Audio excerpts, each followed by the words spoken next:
குரு பிரம்மா குரு விஷ்ணு குரு தேவம் மகேஸ்வரா குரு சாஸ்திர பரபிரம்மா தசம்சி குருவே நமக. தமிழ் மக்கள் அனைவருக்கும் வணக்கம். வாழ்க வளமுடன். நான் உங்கள் தரணிதாசன், பாரம்பரிய மலை ஜோதிடர் மற்றும் வாஸ்து ஆலோசகர். நம்ம சேனலை முதல் முறையாக பார்க்குறீங்க, சப்ஸ்கிரைப் பண்ணுங்கள், பெல் பட்டனில் ஆல் ஆப்ஷன் ப்ரெஸ் பண்ணுங்கள்.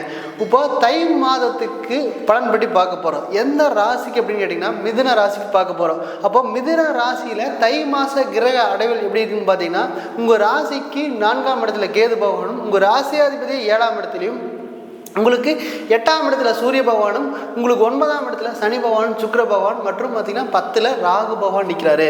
அப்புறம் 12ஆம் இடத்துல உங்களுக்கு வந்து பார்த்திங்கன்னா உங்களுக்கு குரு பகவானும், உங்களுக்கு 2ஆம் இடத்துல செவ்வாய் பகவான் நிற்கிறாரு. அப்போ இதுதான் உங்களுக்கு தை மாத கிரக அடைவுகள். அப்போது இந்த கிரக அடைவுகள் பார்த்தா நம்ம வந்து பலன் சொல்ல போகிறோம். அப்போ பாருங்கள், உங்கள் ராசியாதிபதியாக 7ஆம் இடத்துல நிற்கிறார். அப்போது 2ஆம் இடத்துல செவ்வாய் நிற்கிறார். அப்போது உங்களுக்கு பாருங்கள், கம்சன் சார்ந்த தொழில் அப்படிங்கிறது இந்த தை மாசத்துல ஆரம்பிச்சிங்கன்னா மேலும் மேலும் வளர்ச்சி அடையக்கூடிய காலகட்டமே.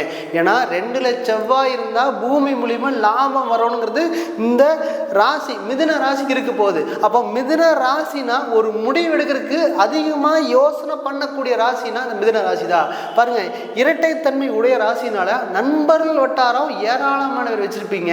அப்போ கம்பல்சரி பார்த்தீங்கன்னா எப்படியுமே நேர்மையாக செயல்படும் ஒரு எண்ணம் இருந்து கொண்டே இருக்கும். பாருங்க, உங்க ராசிக்கு 2ல் செவ்வாய் தான் எப்பவுமே வெட்டு 1 துண்டு 2 தான் பேசுறதுக்கான தன்மை இருக்கு.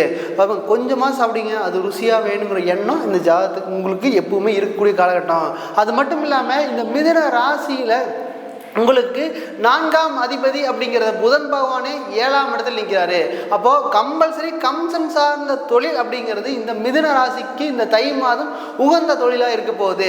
இதில் பாருங்க, உங்களுக்கு 4ல் கேது பகவான் இருந்தாலும் கூட, அந்த 4ஆம் அதிபதி 7 இருந்தாலும் கூட, அது மட்டும் இல்லாமல் உங்களுக்கு 7ஆம் அதிபதி 12 இருந்தாலும் கூட நல்ல ஒரு மாற்றத்தை கொடுக்கக்கூடிய காலகட்டமாக இருக்கு.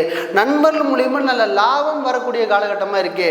இதில் பாருங்க, அந்த புதன் வந்து 7ல் நிற்கும் போதுதான் நமக்கு இது வரைக்கும் திருமணம் ஆகலைன்னா நிச்சயமாக திருமணம் ஆகக்கூடிய காலகட்டம். அது ஏன் அப்படி எனக்கு அப்படின்னு கேட்டிங்கன்னா, உங்களுக்கு பாருங்க, ராசியாதிபதி 7 நிற்கும் போது எல்லா பொறுப்பையுமே நீங்கள் வந்து கணவன் கிட்ட மனைவி கிடக்கூடிய சூழ்நிலைக்கு தள்ளப்பட்டுருவீங்க.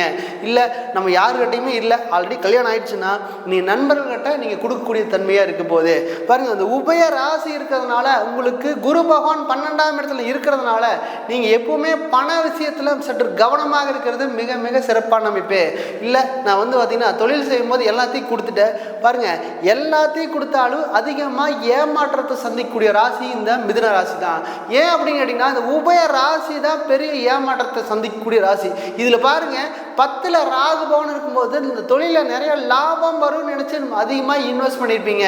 இப்போ பாருங்க, உங்களுக்கு எல்லா பொறுப்பையும் உங்களுக்கு நண்பர்கள் கொடுத்துருப்பீங்க. அந்த நண்பர்கள் பார்த்தீங்கன்னா 10ஆம் இடத்துல ராகு பவன் இருக்கும்போது இந்த இருக்கிறது எதுவுமே இல்லை அப்படி இந்த மாதிரி காட்டும். அதிகமாக தொழிலில் இன்வெஸ்ட் பண்ணியிருப்பீங்க. வட்டிக்கு மேலே வட்டி, கடன் அதிகமாக எல்லாத்தையும் விற்று தான் நீங்கள் வட்டிக்கு வாங்கியிருப்பீங்க. அதுவும் கூட எந்த ஒரு பலன் அளிச்சிருக்காது.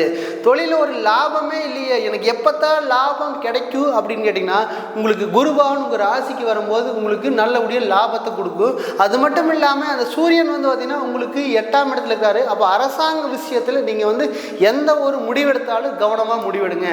அப்படின்னா அதுவும் நிறைய மன உளைச்சலையும் அலைச்சலையும் கொடுக்கக்கூடிய காலகட்டமாக இருக்குது.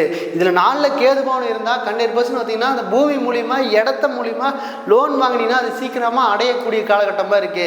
இதுல பாருங்க, உங்களுக்கு 5ஆம் அதிபதி 9ஆம் இடத்துல இருக்கிறாரு.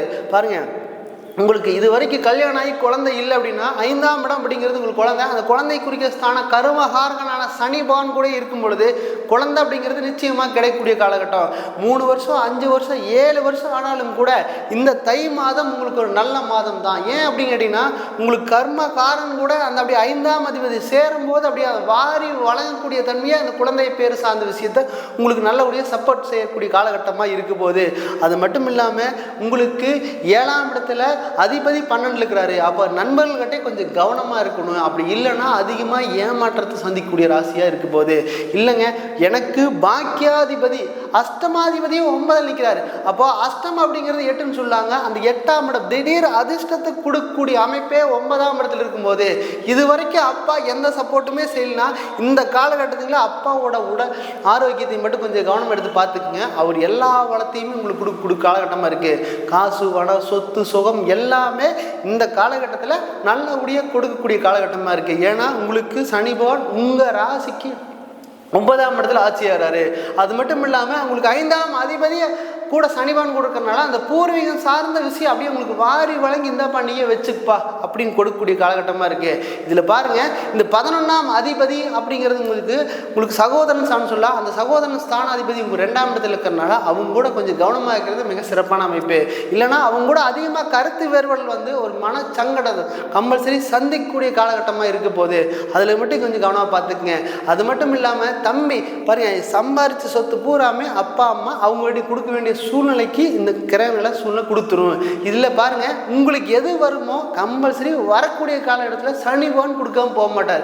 ஏன் அப்படின்னு கேட்டிங்கன்னா, அந்த மாதிரி குரு பகவான் அப்படிங்கிறது உங்களுக்கு 6ஆம் இடத்துல இருக்கிறாரு. 6ஆம் பார்வையை பார்க்க போகிறாரு. இதில் பாருங்கள், உங்களுக்கு 12ல் குரு இருந்தாலும் அந்த குரு பகவான் 12ஆம் இடத்துலேருந்து 7ஆம் பார்வையை 6ஆம் இடத்தை பார்க்கும் பொழுது உங்களுக்கு கடன் அப்படிங்கிறது படிப்படியாக குறைய போகுது.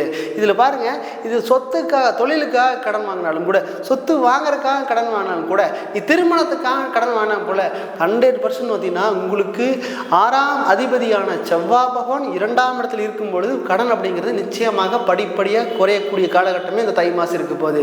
8ல் சூரியன் வந்தாலும் கூட நீங்கள் கவனமாக இருந்து 8ஆம் இடத்திலிருந்து சூரிய பகவான் உங்கள் 2ஆம் இடத்தை பார்க்கும் பொழுது உங்களுக்கு கம்சன் சார்ந்த தொழில் தை மாதம் மிக சிறந்த யோகத்தையும் லாபத்தையும் கொடுக்கக்கூடிய காலகட்டமாக அமையும்.